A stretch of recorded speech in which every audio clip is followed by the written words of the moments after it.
Selamat pagi, Jess. Ini melanjut karena di TikTok video saya hanya mampu di 9 menit ya, 10 menit paling paling paling mentok ya. Gara-garanya ada komen seperti ini. Pagi Pak Jess, saya penderita gula. HbA1c saya 821. Ini berarti udah divonis diabetes. Nah, itu udah pastilah ya. Harusnya kan HbA1c kan di bawah 5. Sekarang kaki saya bengkak, ya udah pasti bengkak. Bengkak karena air ada di situ banyak banget. Nah, biasanya kalau sama konvensional dihubungkannya dengan jantung. Jantung pasti akan mengalami pembengkakan. Sehingga OBAT-nya pasti namanya lasik. Atau yang generik ada lagi, satu lagi yang murah ya. Kamu dibuat kencing terus, airnya dikeluarin terus. Ya. Semakin sering bengkaknya, semakin minum itu. Dan itu berbahaya nanti ujung-ujungnya akan komplikasi. Divonis dokter jantung saya pembengkakan. Nah, kan benar. Fungsi jantungnya 48%. Saya diresepkan insulin dan obat jantung. Pasti ke situ. Karena itulah awal mula dari kamu kena komplikasi.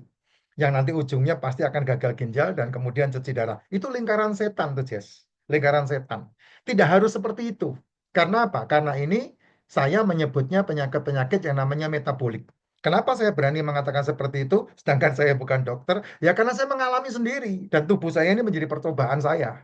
Jadi saya ngerti betul ketika saya membuat percobaan buat diri saya, maka apa yang disebutkan seperti komen ini, itu saya tes ke tubuh saya sendiri. Dan hampir setiap orang yang saya jumpai yang punya masalah. Nah ini buktinya salah satu lagi komennya sama seperti kasus-kasus yang saya hadapi gitu. Nggak seperti itu, Jess. Nggak seperti itu, Jess. Tubuhmu itu adalah kalau dalam bahasa Alkitab saya ya, tubuhmu itu adalah bait Roh Kudus dikatakan seperti itu. Ya, tubuhmu itu tempat Tuhan bertahta, Tuhan Tuhan berada. Jadi tubuhmu itu ya ya kamu sendiri yang tahu gitu. Apa yang kamu hadapi hari ini itu adalah upah dari 3 sampai 5 tahun sebelumnya. Itu yang terjadi. Jadi jangan berpikir bahwa yang namanya penyakit jantung itu mak benduduk tahu-tahu jantung. Enggak. Yang namanya diabetes itu mak benduduk tahu-tahu diabetes. Enggak. Tapi tergantung dari 3 sampai 5 tahun sebelumnya. Itu apa yang kamu buat sehingga kamu terjadi hari ini. Demikian juga dengan kehidupan. Kesuksesan, pencapaian itu adalah akibat dari 3 5 tahun sebelumnya. Dan apa yang terjadi hari ini di dalam dirimu itu menentukan 3 sampai 5 tahun yang akan datang. Nah, itu semua keputusannya ada dalam dirimu. Hari ini akibat dari 3 sampai 5 tahun sebelumnya, hari ini kamu buat sesuatu berakibat 3 sampai 5 tahun yang akan datang. Nah, kamu meneruskan apa yang kamu sudah mulai atau kamu memberhentikan hari ini dan kemudian membuat sesuatu yang baru. Nah, itu semua pilihan di tanganmu. Ya, tidak ada situasional, semuanya semuanya keputusan ada di tanganmu. Karena buku besar saya mengatakan bahwa tidak ada segala sesuatu yang terjadi kebetulan, semua ada rencananya dan juga rencanamu juga, gitu. HbA1c menjadi 8. Apakah kebetulan? Tidak. Ada yang kamu buat sebelumnya. Sehingga hari ini kamu melihat itu terjadi 8,7. Dan hari ini keputusanmu akan menentukan 3 sampai 5 tahun yang akan datang. Yang nanti ujungnya kalau kamu salah memutuskan, ya rumah masa depan yang ukurannya 1 kali 2 meter. Kok bisa begitu? Ya, ya semuanya tergantung dari dalam dirimu, Jess. Ya, saya udah berkali-kali ngomong di dalam konten-konten saya. Ya, kalau kamu berbicara masalah ranjang termahal di dunia, sebetulnya ranjang termahal di dunia itu adalah karena ulahmu sendiri sebetulnya. Dan saya sudah lepas 2022 yang lalu. Bulan April saya memberhentikan itu semua. Karena sebelumnya saya mengalami. Ya, kerja 10 tahun, kerja 20 tahun, ludes di situ pasti. Apalagi kamu tidak punya BPJS. Ludes pasti, habis kamu. Jadi kamu kerja bakti untuk membiayai yang kamu buat sendiri ujung-ujungnya. Sehat itu pilihan, sukses itu pilihan, masa depan itu pilihan. Kita menjadi orang rata-rata atau kita menjadi orang yang di atas rata-rata, itu kamu yang menentukan. Bukan mereka, bukan dia. Tapi kamu sendiri. Ya memang kalau kamu melihat kehidupan ini, ya kita ada di dalam rata-rata orang. Karena apa? Karena yang tidak rata-rata itu hanya 1% mungkin sampai 10% di dunia ini. Contoh kayak kayak konglomerat itu 10% orang di dunia ini. Kita untuk masuk ke sana, wah jalannya terjal dan curam, Jess. Bisa nggak sampai ke sana? Bisa kalau kamu ketemu personal garantormu. Kalau kamu nggak ketemu personal garantormu, nggak bisa. Karena untuk bisa mendapatkan 30 miliar dan kemudian kamu membuka usaha konglomerasi, itu butuh personal garantor. Ya, nah siapa personal garantormu? Nah kamu kan karena beragama seringkali bilang personal garantorku Tuhan. Ya nggak apa-apa, itu kan pribadi hakmu untuk berbicara seperti itu. Tapi kalau kamu berpikir seperti itu sampai mati kamu nggak dapat apa-apa pasti. Pilihan. Karena memang faktanya seperti itu, gitu ya. Bukan berarti saya ateis dan tidak percaya Tuhan ya. Oh, saya percaya dunia ini ada yang mengendalikan. Saya percaya Tuhan betul-betul ada. Kalau saya tidak percaya Tuhan, maka saya tidak diselamatkan. Ya, Tuhan yang mana, Pak? Ya Tuhan yang turun dari surga, karena surga punyanya Dia. Kalau Tuhan tidak turun dari surga untuk menyelamatkan saya, tidak akan bisa saya selamat. Tapi karena ada Tuhan yang turun dari surga, menyerupai saya dan kemudian membawa saya untuk percaya kepada Dia dan Dia yang punya surga, makanya saya percaya diselamatkan. Nah, itu kan kata kuncinya kan segampang itu untuk kamu menjalani kehidupan. Nah, berhubungan dengan masalah penyakit-penyakit ini, ingat loh, yang nama masalah penyakit itu adalah akumulasi. Sukses itu akumulasi. Sehat itu akumulasi. Penyakit itu juga akumulasi. Jadi tidak ada unsur yang lain kecuali kamu sedang mengakumulasi apa untuk tubuhmu. Kalau kamu sedang mengakumulasi gula di tubuhmu, maka jadilah diabetes. Maka jadilah ujungnya komplikasi. Kalau kamu sedang mengakumulasi farmasi dalam tubuhmu, pusing dikit obat, pilek dikit obat, batuk dikit obat, mules dikit obat, maka kamu akan terkomplikasi. Ya, nah, komplikasi dan degenerasi, ya. Kalau kamu terbiasa untuk tidak peduli dengan nutrisi di dalam tubuhmu, maka kamu akan terdegenerasi. Kenapa ya? Karena sel-selmu gagal meregenerasi diri. Seperti apa itu Pak? Contohnya Pak? Ya kamu dikit-dikit kolesterol diturunkan, kamu dikit-dikit antibiotik, itu lama-lama akan eh, apa, terdegenerasi. Sel-selnya tidak terregenerasi dengan baik. Sehingga ketika terjadi degenerasi, dan komplikasi, maka itu akan mengakibatkan tubuhmu mengalami yang namanya metabolic syndrome, penyakit-penyakit metabolik. Dan itu sebetulnya bukan diturunkan, tidak ada penyakit yang diturunkan, Jess. Tidak ada. Yang ada adalah kamu salah diasupi dan kamu salah mengasupkan. Contoh ketika makmu hamil, ketika orang tuamu hamil, apa yang kamu asupkan ke dalam tubuhmu untuk si jabang bayi? Nggak ada, nggak ada. Karena yang kamu asupkan ke dalam mulutmu itu untuk membuat badanmu bengkak sendiri. Makanya orang-orang wanita yang hamil berat badannya bisa naik 20 kilo, 30 kilo, anaknya lahir paling besar 3,5 kilo, 3,9 kilo. Kenapa ya? Karena kamu salah mengasupkan. Alasannya ngidam. Itu kebodohan itu. Itu kebodohan terdahsyat di dunia itu ngidam. Kebodohan unfaedah. Dan ketika ngomong seperti itu, orang tua, suami, mertua, ibu harus menyediakan. Itu kebodohan yang unfaedah.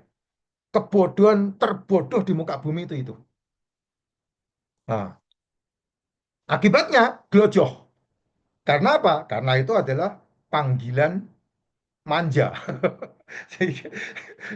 Karena dari cerita-cerita orang tua kalau ngidam harus dipenuhi. Kalau enggak anaknya ngiler. Anaknya siapa yang lahir tidak ngiler? Anaknya siapa? Gue mau lihat. Anak monyet aja lahir ngiler, Jess. Apalagi anakmu. Itu yang kita tidak pernah paham dengan kehidupan. Sehingga kita mengikuti alurnya. Sehingga kamu disesatkan. Ya, ya, jadi kalau hamil makanannya apa, Pak? Kalau kamu hamil, makanlah yang dibutuhkan janin yang berhubungan dengan protein. Itu kata kuncinya. Minumlah mineral yang banyak, vitamin yang banyak. Ibu-ibu minum yang namanya kalsium ketika kamu hamil. Ya, ibu-ibu penuhi D3K2-nya ketika kamu hamil. Ibu-ibu, banyakilah makan telur, banyakilah makan daging, banyakilah makan seafood ketika kamu hamil. Kenapa? Karena itulah yang dibutuhkan janinmu ketika janinmu membangun sel-selnya. Kan itu memecah, pecah, pecah sampai membentuk manusia. Tapi kamu enggak. Kamu percaya, asupin susu, susu, susu. Susu itu nanti ketika anakmu lahir, kamu yang menyusui dia. Gitu. Nah, susu pertama dari tetekmu itu yang berguna banget buat anakmu. Bukan kamu yang nyusu, bukan. Salah kalau kamu udah tua bangkotan nyusu itu salah.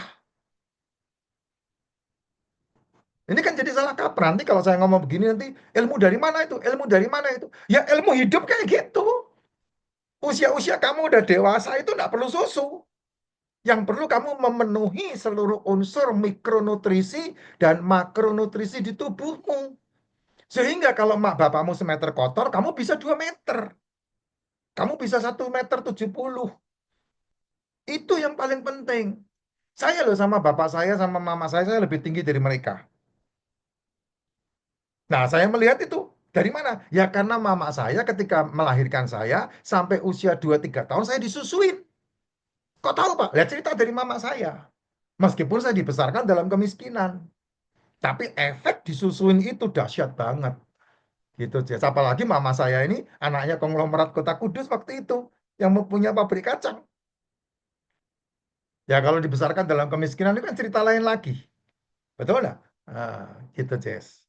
Ya. Nah, setelah kamu ngerti kehidupan ini, ya dari akumulasi yang terus-menerus dilakukan tanpa kamu pernah sadar, makanya kalau melihat komen yang tadi HbA1c mencapai 8 dan DR memvonis insulinin, ya mau gimana lagi? Makanya usahakanlah ketika kamu mengkonsumsi sesuatu, lihat tubuhmu. Tubuh ini punya pola, sama seperti kamu bangun rumah punya pola. Sama seperti kamu membangun em, masa depanmu, ada polanya. Nah, kalau kamu salah dalam membangun pola, ya wassalam. Selesai. Apa polanya? Polanya itu seperti ini. Saya membuat Anda mempelajari sesuatu pandangan yang global ya. Pandangan globalnya simpel banget. Kamu setuju, tidak setuju, memang itu yang terjadi. Nomor satu, pola yang nomor satu. Tubuh ini ada asam, ada basa. Ya, ada asam, ada basa. Ketika kamu sore menuju ke malam untuk kemudian tidur, itu kamu harus membawa tubuhmu rileks menuju ke basa. Dari asam menuju ke basa. Dari sore pulang kerja, mandi, nonton TV, ngobrol sama keluarga, sampai ke basa. Baru kamu bisa deep sleep, tidur. Nah, otakmu ya dari asam ke basa itu, nanti ya, sebentar. Kemudian ketika kamu bangun pagi, dari suara azan, dari alarm, bangun pagi, itu kamu dalam kondisi basah. Dalam kondisi basah, harus bangun pelan-pelan dari basah menuju ke asam lagi. Sehingga tubuh siap digas. Kamu bisa belajar dari mobil solar. Ketika mau dipakai, dipanasin dulu. Itulah tubuh manusia. Nomor satu ya. Nomor dua, otak. Ketika kamu pulang kerja, otakmu dalam kondisi beta. Seharian itu kamu hidup, tinggal, bergaul, kerja, itu kondisinya beta. Setelah kamu pulang kerja, berangsur-angsur otakmu menuju kepada alfa, turun. Setelah otakmu menuju kepada alfa, sampai kamu ngantuk itu menuju kepada theta.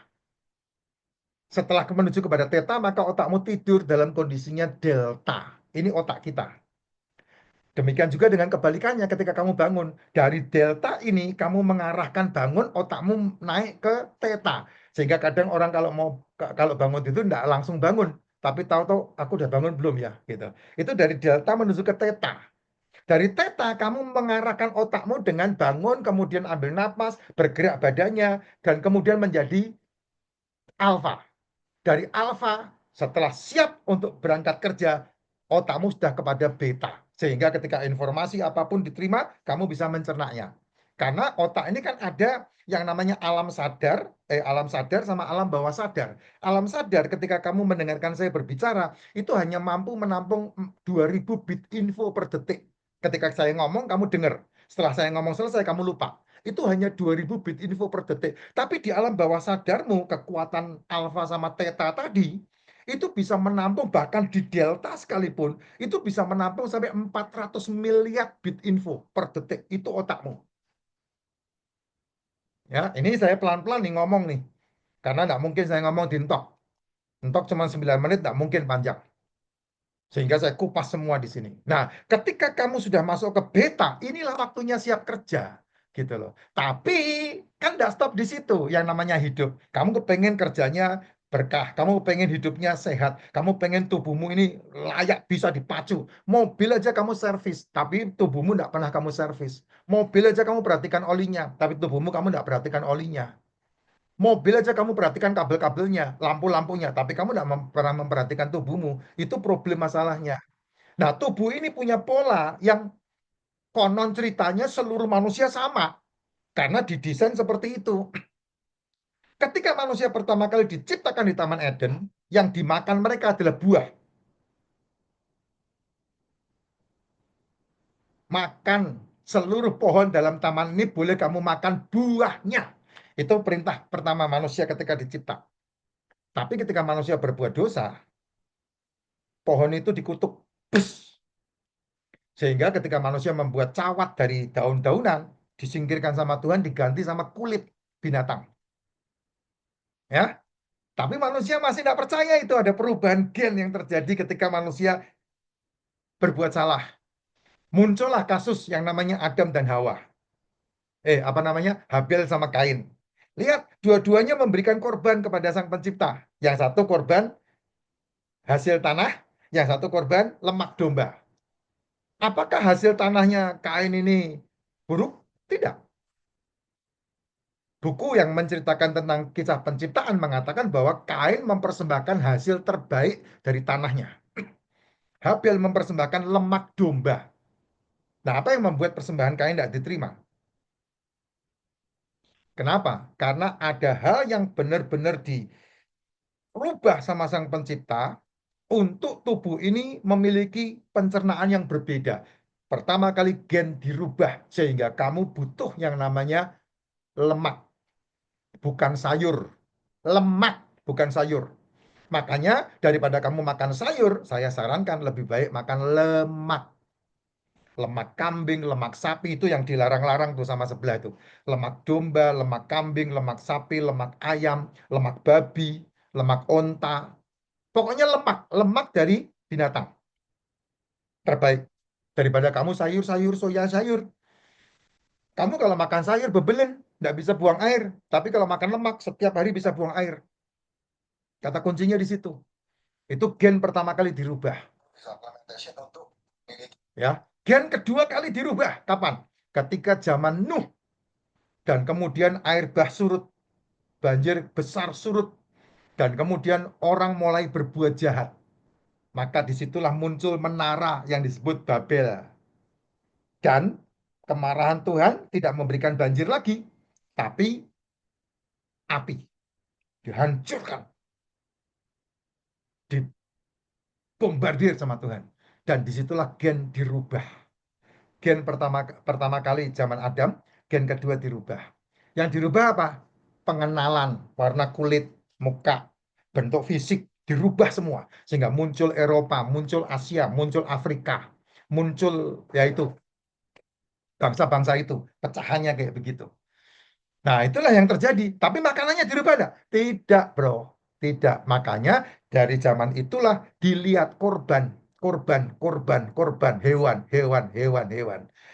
Dan kemana korban itu? Ya dimakan sama keluarganya. Makanya perintahnya makan sebelum matahari terbenam. Atau makan sebelum pagi menyongsong. Supaya apa? Nggak busuk, nggak bau. Dimakan di situ. Nah, sekarang kita melihat nih. Digabungkan dari yang tadi saya ceritakan tuh. Ya, pola tubuhnya. Makanan yang terbaik adalah daging, ikan, seafood, telur. Itu makanan yang terbaik. Ketika kamu masak telur, ikan, daging, seafood tadi, ketika kamu masak, di situ sudah ada unsur gulanya yang disebut sebagai glukosa, yang disebut sebagai fruktosa, yang disebut sebagai sakrosa. Dari apa? Masakan yang dibuat. Dari bakaran kah, dari kuah kah, itu semua ada unsur gulanya sudah. Makanya tidak perlu dimakan pakai nasi. Makanya zaman dulu orang berburu dan kemudian dimasak, dia makan. Berburu, dimasak, dia makan. Campurannya kacang. Nggak ada tuh kata sayur tuh. Nah, itu yang jelas ya. Kamu runut ini omongan saya nih. Nah, dari situ kita belajar. Oh, ternyata ada pola. Polanya pagi dari basa menuju ke asam. Polanya malam dari asam menuju ke basa. Itulah sebabnya saya selalu bilang, yang terbaik untuk pagi hari adalah tidak sarapan. Atau bahasa yang suka saya bilang, sarapan yang terbaik adalah tidak sarapan. Tapi kan kamu selalu protes. Waduh, mana kuat, Pak. Kan kata DR harus sarapan supaya otaknya cerdas. Membuat kamu bodoh. Dan ujung-ujung dari sarapan, GERD. Ujung-ujung dari sarapan, mah. Ujung-ujung dari sarapan, mules. Ujung-ujung dari sarapan, tukak lambung. Ujung-ujung dari sarapan, lambungmu bermasalah. Akhirnya, karena kamu berpikir sarapan itu penting, kamu mules, merasa mah, merasa GERD, kamu obati. Bes, ketika kamu obati, itu lambungmu dinetralisir. Itulah awal mula kehancuran yang terjadi, di mana kamu mengusik lambungmu. Itulah sebabnya saya bilang sarapan yang terbaik, tidak sarapan. Itu the best. Pak, lapar, Pak, perih, Pak. Itulah obat mujarab untuk tubuhmu. Karena di situ mitokondria sedang memakan sel-sel tubuhmu yang rusak. Penting nih. Ya. Nah, semuanya kembali ke dirimu. Kamu mau mengikuti atau enggak? Nah, saya udah mencoba menjalankan 5 tahun ini. Saya tidak pernah sarapan. Murni tidak pernah sarapan. Hanya minum racikan macin pagi bangun tidur. Pak, oke, enggak sarapan. Minumnya bagaimana? Kan saya enggak pernah ngomong masalah minum. Minum silahkan aja. Kamu terbaik minum racikan macin. Kalau kamu enggak mau beli, enggak punya, ya udah minum air putih aja. Ya, ngapain saya pusing dengan itu? Itu kan pilihanmu. Enggak ada masalah buat saya. Gitu. Bedanya apa, Pak? Racikan macin sama air putih, Pak? Bedanya ya mineralnya sama vitaminnya. Racikan macin pasti lebih lengkap mineral sama vitaminnya. Kan itu simple. Apalagi kalau kita bicara masalah air putih hari ini. Ya, kan simple. Pak, kalau air yang pH-nya sekian, Pak. Udahlah, saya nggak usah ngomongin masalah itulah. Itu urusanmu lah. Itu marketingnya dia, bukan saya. Ya, yang jual dia, bukan saya. Saya nggak ikut campur.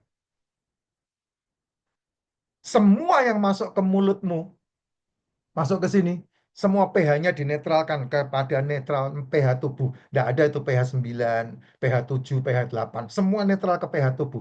Bahkan makanan panas pun kalau sudah masuk ke mulutmu, itu langsung kena liurmu, dinetralisir, masuk ke sini. Itu yang terjadi.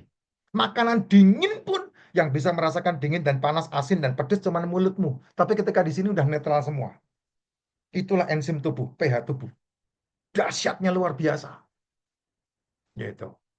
Ya, di lambung apalagi? Di lambung diremes, dihancurkan. Siapa yang menghancurkan? Asam lambung yang kamu ganggu itu. Makanya saya bilang pagi jangan sarapan. Itu sarapan yang terbaik kalau kamu mau sem sembuh. Terus kalau saya tidak sakit, Pak, boleh sarapan, Pak. Ya, sementara kalau kamu mau mensarapin tubuhmu, itu hakmu, tidak ada masalah. Saya tidak ikut campur itu. Itu kan kamu yang memilih, bukan saya. Anak saya kalau pagi harus sarapan, Pak. Kalau enggak nanti ngantuk di sekolah. Kebodohan itu. Justru karena sarapan, anakmu jadi bodoh dan ngantuk di sekolah. Justru enggak sarapan yang membuat anakmu enggak ngantuk. Smart ininya. Tuh dibolak-balik kan selama ini karena apa? Ya karena kita ini objek. Manusia ini objek, masyarakat ini objek. Objek dari mana? Objek dari kartel bisnis yang begitu mendunia itu, menggurita itu. Tapi kembali kepada diri masing-masing. Kamu yang punya keputusan, bukan saya. Nah, sarapan yang terbaik adalah tidak sarapan. Kalau harus sarapan, ya yang paling aman lemak. Kenapa kok lemak? Karena lemak tidak menggerakkan pankreas mencipta insulin. Yang paling aman, telur direbus. Kenapa kok telur? Karena telur tidak menggerakkan pankreas untuk menciptakan insulin. Lah kok bisa ya? Karena yang dimakan protein, yang dimakan lemak. Makronutrisi itu ada tiga kan? Protein, lemak, sama karbohidrat kan? Makronutrisi kan ada tiga itu.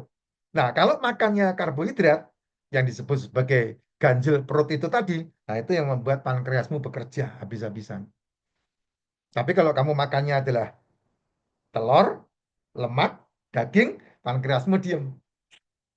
Sehingga tubuhmu lebih nyaman ketika menghadapi masalah. Karena apa? Ya itu makanannya sel.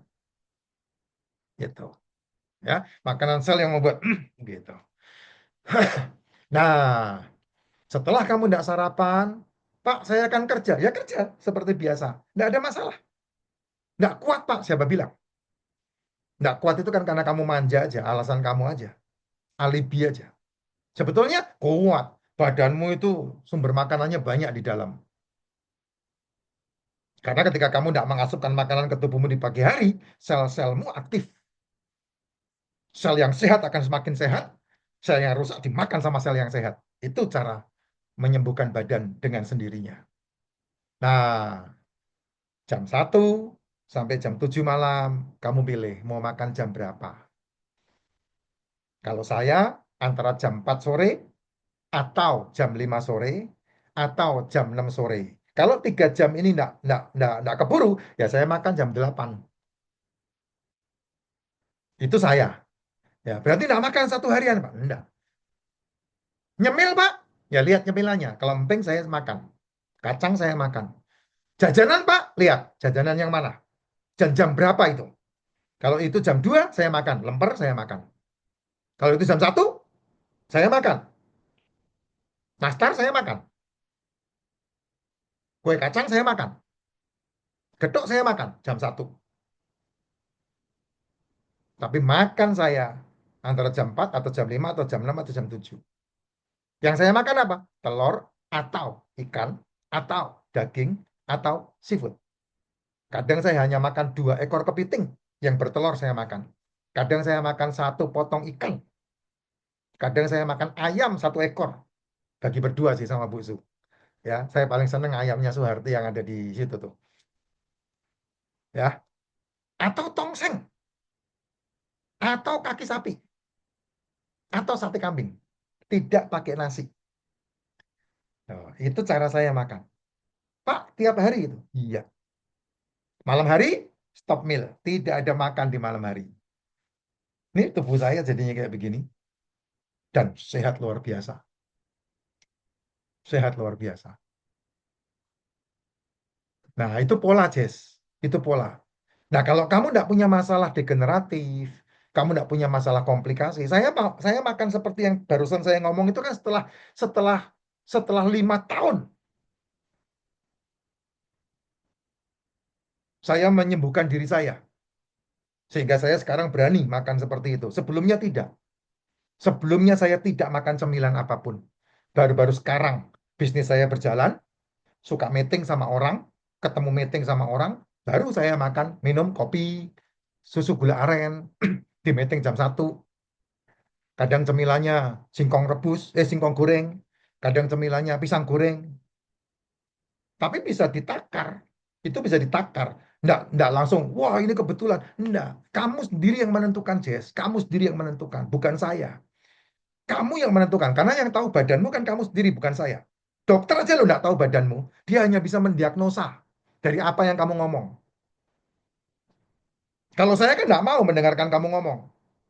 Saya maunya kamu yang mendengarkan saya ngomong. Karena yang bisa mendiagnosa diri sendiri adalah dirimu sendiri. Dan caranya gampang, sesuaikan dengan pola makan. Sesuaikan dengan siklus yang ada di dalam tubuhmu. Pagi hari asam lambungnya minus karena kamu dari basa menuju ke asam. Malam hari siang hari lambungnya bekerja bagus, dan kemudian sore menjelang malam hari sampai besok pagi kamu kondisinya dalam kondisi asam menuju ke basa. Tidak perlu dikasih makan. Karena dia hanya makan dari hasil metabolik yang terjadi siang harinya. Kan itu, simpel sekali. Nah, kamu yang menyesuaikan. Makanya saya tidak pernah menganalisa tubuhmu, tidak pernah mendiagnosa kamu. Saya nggak mau mendiagnosa seperti itu. Ya, mereka kan disekolahkan untuk belajar mendiagnosa. Nggak pernah benar diagnosanya, pasti nggak pernah benar.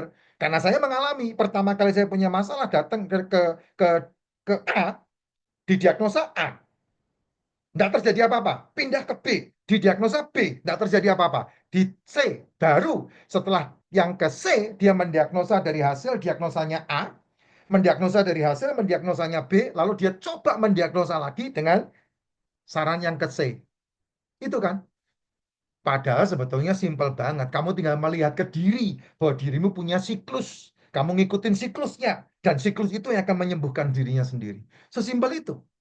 Kenapa? Karena siklusmu tidak ada unsur kepentingan. Tidak ada unsur kepentingan. Kepentingan saya cuma satu. Bangsa ini sehat. Kamu mau beli racikan Mak Cin apa tidak? Saya tidak pusing. Saya udah punya bisnis sendiri kok. Saya punya hasil sendiri kok. Tidak ada masalah itu buat saya. Yang tidak bisa beli juga saya kasih gratis. Banyak yang saya kasih gratis. Tanya tuh Mbak Vira kalau tidak percaya. Yang bisa beli, nah dia beli dan kemudian dia menolong yang lain. Ada yang punya duit banyak, dia beli banyak. Tolong Pak dikirim ke sini, tolong Pak dikirim ke sini, tolong Pak dikirim ke sini. Banyak sekali, nggak ada masalah. Makanya kalau ada yang di TikTok bilang, nggak semua ekonomi orang sama sama semua. Tapi yang kamu jual sampah, bos. Nggak ada hasilnya itu. Kamu nggak ngerti racikannya apa, ikut-ikutan jual doang. Nah, disitulah kenapa saya ngotot selalu membuat konten ini. Gitu. Paham ya, Jess? Paham ya? Penting sekali ini. Nah, malam harinya stop meal. Tidak makan. Nah, kalau kamu ngerti rahasia ini, sehat kamu, Pak. HbA1c akan kembali ke di bawah 5, normal. Gulamu akan turun. Kemarin ada yang gulanya turun dari 304, 387 atau berapa? Turun menjadi 152. Turunin lagi, Pak. Dengan cara apa? Pangkas semua tepung, gula, gorengan, pangkas dulu. Normalkan dulu tubuhmu. Nah, setelah normal tubuhmu, nah tetap menjalankan polanya, pagi tidak sarapan, malam tidak makan. Nah, jam 1 sampai jam 7 itulah kamu makan. Apa yang kamu suka makan, silakan. Tidak ada masalah. Dan harus disertai keringatnya diperes. Nge-gym, sepeda ontel. Yang aman ya, jangan sepak bola, tidak ada gunanya itu. Kamu udah umur-umur kayak saya main sepak bola, goblok banget itu. Ya, jadi pelatih boleh kayak Sintayong, nggak boleh. Kalau main jangan. Yang main, yang latihan tiap hari itu loh, umur 35 tahun pensiun. Ya kamu sekarang umur 50, 40, 50 mau ikut-ikutan main. Waduh, nah aci, Jess. Bahaya itu. Ya, bahaya banget. Nah, ini yang saya sampaikan. Sehingga ketika kamu ngerti rahasia ini, maka komen yang tadi saya bacakan, ya. Pagi Pak Jess, saya penderita gula HbA1c saya 8,2. Turunin. Caranya adalah pangkas tepung, pangkas gula, pangkas gorengan, pangkas semuanya yang berhubungan dengan nasi-nasian itu. Jajanan-jajanan, buang semua dulu. Ya, makannya apa? Telur, ikan, daging, seafood, makan. Pagi tidak sarapan, malam tidak makan. Olahraga cukup. Kalau tidak kuat, jalan kaki 5 langkah, 10 langkah, 100 langkah, 500 langkah, 1000 langkah. Itu cara saya memperbaiki diri saya dulu, 5 tahun yang lalu. Saya keluar rumah, balik lagi, keluar rumah, balik lagi. Habis satu langkah ngos-ngosan, 2 langkah ngos-ngosan. Naik tangga tidak bisa. Nah, keluar rumah, masuk rumah, keluar rumah, masuk rumah. Tanpa berhenti saya jalan. Sampai akhirnya saya keluar rumah. Pernah sekali waktu saya jalan keluar rumah, nggak pakai sandal, melecet kaki saya. Bengkak semua itu, melupuh semua. Gitu. Nah, kalau kamu udah yakin stop obat, lebih aman stop obat. Karena obat juga tidak akan menolong. Obat tidak akan menolong, Jess. Benar, tidak akan menolong. Saya udah memberhentikan semua itu. Apakah setelah sembuh total saya berhentikan? Tidak. Saya berhentikan obat saya tahun 2022 bulan April itu ketika kaki saya masih bengkak. Ketika kaki saya masih hitam-hitam. Tahu kan orang-orang kena diabetes kakinya hitam-hitam itu bakal borok. Sekarang udah bersih total. Tidak ada bengkak-bengkaknya. Kencingnya berbusa terus. Hari ini kamu lihat salah satu konten saya di TikTok, tidak ada busanya itu saya kencing. Yang katanya kalau kelebihan protein, kencingnya pasti berbusa. Nah, bisa jadi ya, tapi enggak. Coba kalau kelebihan protein kamu minumnya lebih banyak. Nanti kan selesai. Simple. Ya memang apa yang saya pelajari bertentangan dengan yang dipelajari mereka. Tapi efeknya boleh diadu. Saya ngomong seperti ini, berani ngomong seperti ini kan udah viral. Ribuan orang udah coba. Dan mereka semua mengalami keajaiban itu. Yang mati ada enggak, Pak? Ya pasti ada lah. Orang mati kok enggak ada. Manusia ini kan diciptakan untuk sekali lahir dan kemudian mati. Sekali dilahirkan dan sekali mati. Itu manusia. Jadi kalau sampai saya enggak bisa mati, ya bukan manusia lah saya. Ya, hanya dua orang yang di dunia ini yang tidak pernah mati, yaitu Henokh, yang kedua Elia. Yesus, Yesus pernah mati. Dia disalibkan, dia mati dan dikuburkan. Hari yang ketiga dia bangkit. Makanya dalam kitab Maryam, di Maryam 33 disebutkan, sejahtera itu ada pada kelahiranku, kematianku, dan kebangkitanku. Itu di kitab Maryam disebutkan seperti itu. Jadi dia betul-betul pernah mati, ada di kitabmu. Kalau kalau diserupakan, nah itu cerita itu. Ya, itu cerita. Ali Imran 45 jelas banget. Orang yang terkemuka di dunia dan di akhirat. Isa Al-Masih. Nah, dari situ saya melihat pembelajaran hidup. Nah, itu Jess ya. Kita sehat semuanya. Sehingga kita bisa melihat diri kita ini spesial buat kita. Dan kita bisa sehat walafiat. Sehat selalu ya Jess. Ingat, minum racikan macin ketika bangun tidur. Nah, kalau yang punya masalah, jangan lupa suplemennya. Ada liposomal glutathione, hubungi Vira nanti. Ada probiotik yang CFU-nya 100 up, ada D3K2. Kalau mau tambah magnesium boleh, enggak juga enggak apa-apa. Karena racikan macin udah ada magnesiumnya. Dan jam 10 makan telur. 2 butir, 3 butir, 5 butir, terserah kamu. Nah, makanlah di antara jam 1 sampai jam 7. Nah, kalau saya pilih jam 4 atau jam 5 atau jam 6 atau jam 7. Lat jam 8 saya makan. Malam harinya stop meal sampai besok pagi lagi. Biarkan tubuhmu bereksperimen sendiri. Salutogenesis. Itu adalah potensi tubuh untuk menyembuhkan dirinya sendiri. Salam sehat selalu.